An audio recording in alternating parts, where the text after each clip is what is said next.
দুনিয়া টাকার গোলাম ধারাবাহিকটিতে চলছে টানটান উত্তেজনা। একের পর এক চমক দেখিয়ে চলা ধারাবাহিক দুনিয়া টাকার গোলাম।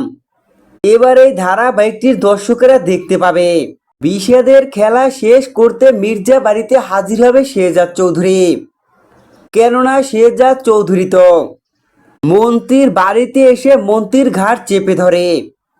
কিভাবে সেই ফেক ভিডিও তৈরি করলো, বিষাদ যে শেহজাদ চৌধুরীর মতো দেখতে হওয়া সেই গোলামকে নিয়ে যায়, আর সেই নকল গোলামকে দিয়েই ফেক ভিডিও বানায়, আর তাতেই ফাঁসিয়ে দেয় শেহজাদ চৌধুরীকে।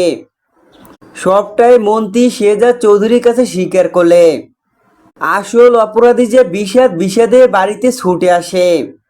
শেহজাদ চৌধুরী তার বডিগার্ড নিয়ে মির্জা বাড়িতেই ছুটে এসে দরজায় নক করে। দরজায় নক করলেই বিষাদ দরজাটি খোলে, আর তখনই দেখতে পায় শেহজাদ চৌধুরীকে। বিষাদ শেহজাদ চৌধুরীকে দেখে ভয়ে থরথর করে কাঁপতে থাকে। যেখানে দেখা যায় শেহজাদ চৌধুরী পিস্তল হাতে নিয়ে বিষাদের দিকে তাক করে ধরে আছে প্রচণ্ড ক্ষিপ্ত অবস্থায়। আর রীতিমতো বাড়ির সবাই এতে চমকে যায়। তো বন্ধুরা, দুনিয়া টাকার গোলাম ধারাবাহিক এসবই তোমরা দেখতে আগামী পর্বে।